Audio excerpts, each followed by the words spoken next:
All right, guys, we've gone through enough, and right now we have everything we need. That is, we now know the semifinalists for the CAF U17 qualification and championships that are happening. We also know the last two finalists who are going to be representing the African Federation, the Confederation of African Football, at the U17, the new revamped U17 World Cup happening later this year. So let's talk about the semifinals first and talk about our other finalists later. Semifinals are now Burkina Faso versus Mali in the early game on Tuesday, and then Morocco versus Cote d'Ivoire in the late game on Tuesday. How we got there? Firstly, Burkina Faso, probably the most convincing win of all the quarterfinals. 6-1 over Zambia. Truly, it was one-sided. Lookman was looking his way through. I think, for me, again, he's still the story of this tournament in terms of how he's just been staying out and scoring goal. I'm sure he's going to get some more looks from where he's playing, maybe getting a move in terms of how it is, or maybe a bit of a bigger profile at his current club. That'll be it. He'll be facing Mali, who got past Tunisia 1-1, but then 10-9 on penalties. Mali played well. Tunisia was pragmatic in their approach, but ultimately weren't able to get through. Once you get the penalties, it's who has the steal to get it done. And in this situation, it was Mali. Still a great run of form and great run from Tunisia. I'm curious to see what they look like when tournament time comes around. Morocco, the hosts.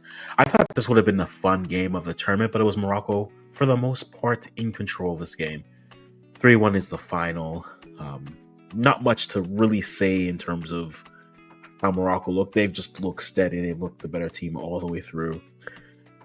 And then Cote d'Ivoire getting past Senegal in their matchup 5-3. An interesting note for Senegal is they didn't concede a goal in regulation at all, yet they're leaving. Well, that's the luck of the draw with penalties. There's a couple saves the goalie could have made, but can't really go too wrong on that. So you have your semifinalists here, and I think this will be fun. I think right now it's looking like a Burkina Faso versus Morocco crash course coming in on Saturday, the 13th. That would be a fun matchup. I think any of the four matchups here will be interesting. West Africa is well represented. The host, Morocco, is doing Morocco things, so can't really fault them on that. But yeah, I'm curious to see how this goes, guys. Let me know who you're rooting for if any of those matchups come up. Are those matchups coming up through? Now, the other thing that we do know now is the last two representatives from Africa for the U17s. We have the matchups today, and the results are in both 2-1 wins. Egypt gained a 2-1 win over Angola. I almost messed that up. And then Uganda gained a 2-1 win over the Egypt in control from the games here. A goal in the 39th minute, the 69th minute. Truly in control. They were just the more pragmatic with their choices. Angola had to put it on. Got a late one back in 83rd, but weren't able to pass through. Egypt, well defensively, were able to be very lethal in terms of their counterplay, and they got themselves to where they need to be, which was ultimately the World Cup. The other matchup, the Gambia, that one was a little bit unfortunate for them. They score in the first minute, Gambia does, and then 13th minute and 33rd minute, it turns around, and Uganda really put the pressure here. 23 shots to 3 is an interesting way to look at this game, even though Gambia was up from the beginning. It makes it feel as if Uganda was searching, but once they got those two, they were making sure they got enough distance.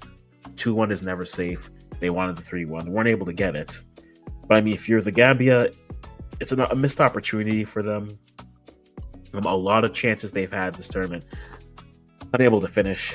And when it comes to Uganda, a first for them, going to a youth tournament here for FIFA for the first time in a very long time, if not the first time. So congratulations to the young Cubs.